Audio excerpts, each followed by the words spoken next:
স্বামীর সঙ্গে সমস্যা, সন্তানের পিতৃত্ব নিয়েও প্রশ্ন। কি বললেন অভিনেত্রী মানসী সেনগুপ্ত? সম্প্রতি দ্বিতীয় সন্তানের জন্ম দিয়েছেন অভিনেত্রী। তবে দ্বিতীয়বার মা হওয়ার কথা ঘোষণা করার পর কম কটাক্ষ ধেয়ে আসেনি। কম বেশি একটাই প্রশ্ন সকলের, অভিনেত্রীর স্বামী কোথায়? তার সঙ্গে কি আবারও ঝামেলা হয়েছে? এই বিষয়ে মানসী জানিয়েছেন, একটা সময় সত্যিই আমাদের মধ্যে সমস্যা দেখা দিয়েছিল, সে কথা কোনোদিন লুকায়নি। মেয়ের মুখ চেয়ে আমরা সেসব মিটিয়েও নিয়েছি। তারপর দ্বিতীয় মাতৃত্বের সিদ্ধান্ত। আমার স্বামী প্রচার বিমুখ, ফলে সমাজ মাধ্যমেও তাকে দেখা যায় না। কিন্তু তার মানে কি স্বামীর সঙ্গে আমার ঝামেলা রয়েছে? দ্বিতীয়ত, শ্বশুর শাশুড়ি খুবই অল্প বয়সে মারা গিয়েছেন, ফলে যে কোনো পারিবারিক অনুষ্ঠানে আমার বাবার বাড়ির সদস্যরাই উপস্থিত থাকেন। আমার শ্রাদ্ধের সময়ও তাই হয়েছিল, আর তাতেও সমস্যা দেখা দিয়েছিল নেটিজেনদের।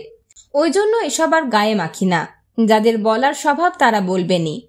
এই আপ্তবাক্য মেনে নিয়েই দ্বিতীয়বার মা হওয়ার যাবতীয় ধাপ অনুভব করলেন অভিনেত্রী মানসী সেনগুপ্ত।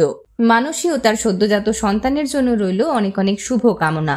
বিনোদন জগতের আরো অন্যান্য খবর নিয়ে ফিরছি, জুড়ে থাকুন আমাদের সঙ্গে।